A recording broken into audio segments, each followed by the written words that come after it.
Here at Macabre'Gorium Labs, we love Halloween and all things spooky, scary, or creepy. So we're here with another Halloween special about a live contest from Nickelodeon that would allow kids at home to virtually go trick-or-treating on their televisions via their telephone. Would they get tricks or treats? Let's hold out our trick-or-treat bags for today's topic and find out. Hey, what's up everybody, and welcome back to Macabre'Gorium Labs presents School of Boredom, a showcase of things likely forgotten.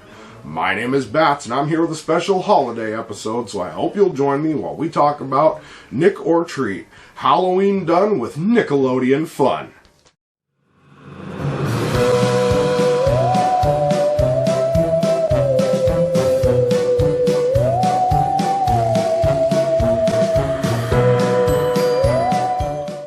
Before we officially start this video off, I have to mention that in-depth footage and actual information on this topic was very limited. In fact, it was limited to a couple VHS recordings, everything we could find on YouTube, archive.org, and what we could gather from the Nickelodeon fandom for Nick or Treat. So if we did forget anything or manage to leave anything out, or you have information that we weren't privy to, feel free to let us know in the comments, and if this video gets enough traction, we might come back with the Redux or a bonus features. But for now, on with today's topic. Eventually, strongly promoted through and including All Real Monsters, at least at its height, Nick or Treat was an event hosted by Fred Newman on the popular kids network Nickelodeon back in 1985. The event would take place on the form of a programming block with these live interstitial segments. These programming blocks would air up until 2002, and probably would have continued if not for a series of very unfortunate events that we will talk about later on in this video. Don't forget it also got a brief revival in 2015 on the Splat, but it only lasted for that single revival. A lot of people think that Nick or Treat was a show, but it wasn't. As I mentioned a moment ago, it was an event in the form of a programming block. And as far as we can tell, it was one of the primary influences for other networks to follow suit, a tactic that would prove to be very successful.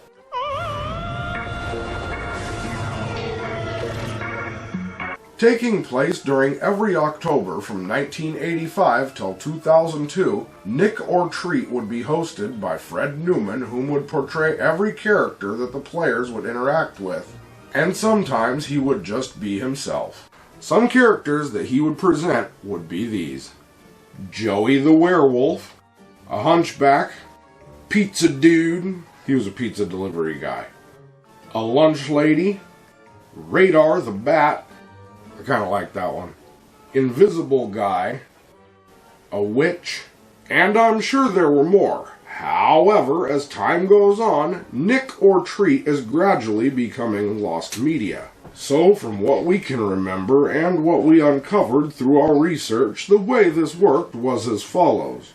Bats, how could you proceed to this section and not mention that Fred Newman was a Nickelodeon superstar, having been the voices of Porkchop, Mr. Dink, and Skeeter from the Nickelodeon classic Doug? Because he has been involved with so much more than that it felt a little disrespectful, because this video is about Nick or Treat. Okay, that's fair point. However, I was pointing out that Mr. Newman was a part of the Nickelodeon family, and yes, viewers, we'll try to make sure Mr. Newman gets covered at some point. But for now, I'll let Bats explain how the event worked. So, as early far back as we can tell, starting at least in the mid-1990s, viewers could send in a postcard with their phone number, and then on the day of the event, the hopeful contestants would sit in front of their televisions and wait for the phone to ring. Any time the phone would ring, the potential player would have to answer the phone and say, Nick or Treat. Nick or Treat. Once the lucky Nickelodeon fan answered the phone in this way, they would be connected to whatever persona Mr. Newman had prepared, complete with the voice and corny acting.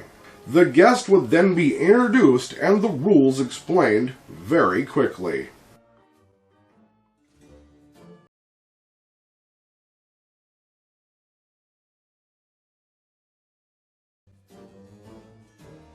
The Nick or Treat street contained 6 houses, numbered 1 through 6, each house with its own name. 1 was the Cough Inn. 2 was the Bad Manor. 3 was A State of Shock. 4 was the Dark Chateau. 5 was the Quivering Heights. And 6 was Rotten Acres. The contestants would then be given 40 seconds to make it to as many of the houses as possible. Although more often than not, they would only make it to 2 or 3 of the 6 houses, and most commonly would just win 1 prize. Sometimes they could win multiple prizes. It wasn't off the table, just really, really uncommon. Mr. Newman would ask the contestant what house they would like to visit, and then the timer would start. As the computer-generated camera would glide through the area and eventually wind up at the door of the selected house where the player, via telephone, would ring the doorbell, and they would do this by pressing the corresponding key on said telephone. For example, they might press 3 on the phone after arriving at the Estate of Shock, or 5 upon reaching Quivering Heights. As soon as the key was pressed, an animation of a door would open on the selected house, and the player would be met with one of the following monsters.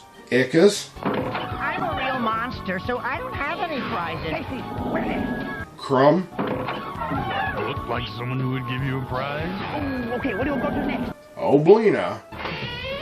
Prizes. What would I be doing with prizes? Or the very scary Grumble. Oh, no prizes here.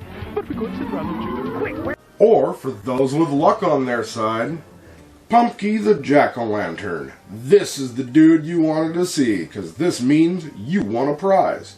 This is the first part of the video that gets a little muddy, as there was not a lot of info or footage for the pre-1990s era.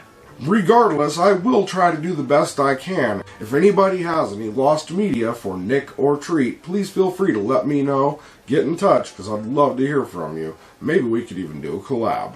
Among the prizes people could win, they had, and some of these we were able to find out thanks to the wiki. In 1985, the debut of Nick or Treat, contestants could win a rather amazing prize package, especially during that time period. This prize included a trip to Hollywood, California, United States, a stay at a, quote, special hotel, $500, a limousine ride. But that's not all, there's more. In addition to all those wonderful prizes, the winners would also get to go to the Berman studio to make a costume of their very own. You know that we just had to know, so of course we looked it up.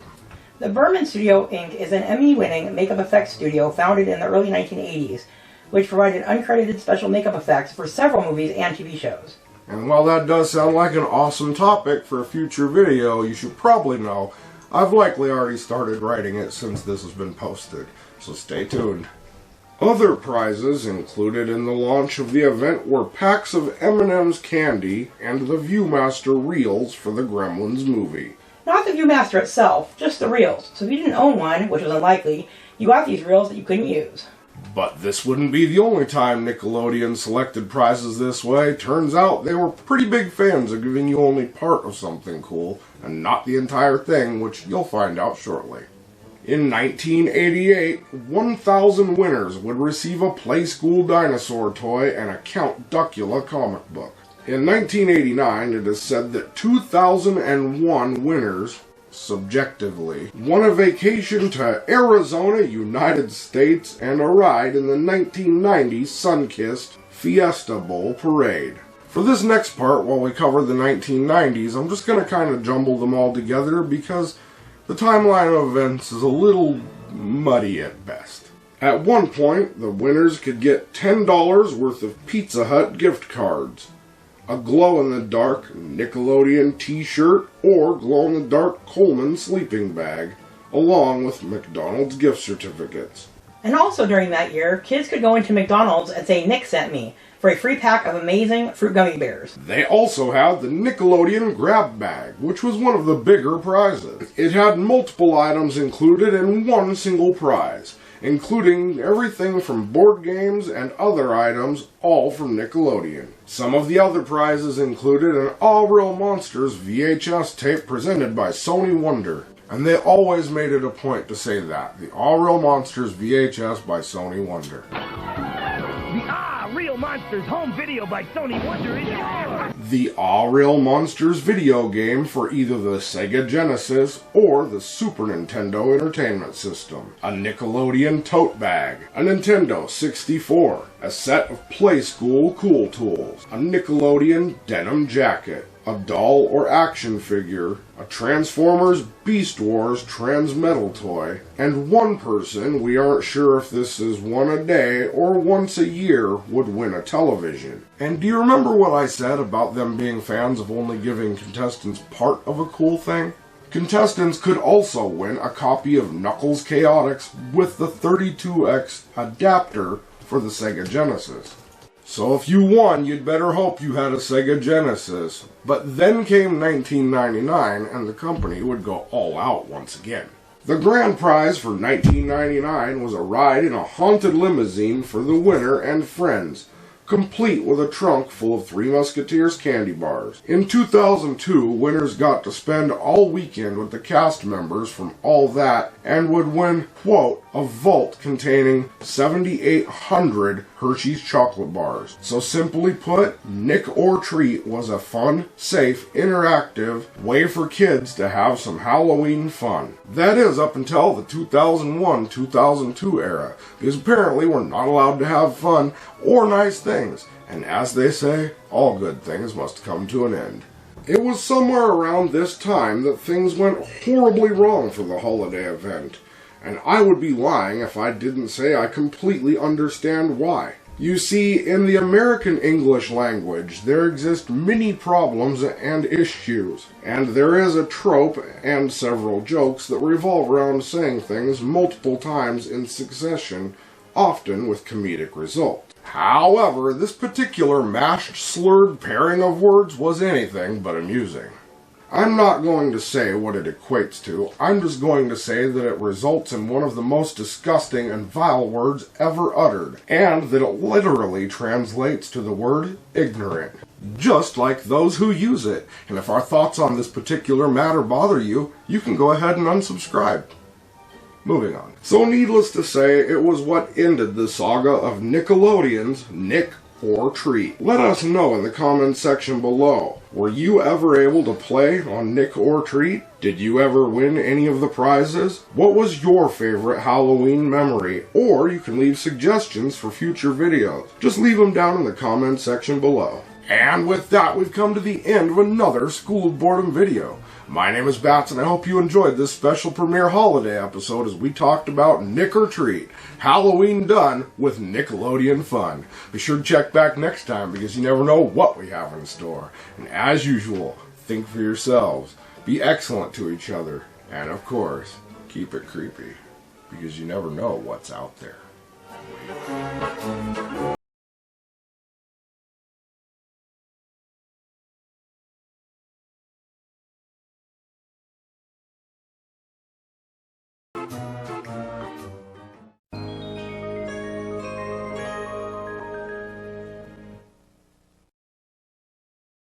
Hey, thanks for checking out our video. If you enjoyed this one and would like to see more of our weird, creepy, odd, eccentric, or strange content as soon as it comes out, please feel free to click like, subscribe, and turn on notifications for more. We'll see you later. Keep it creepy.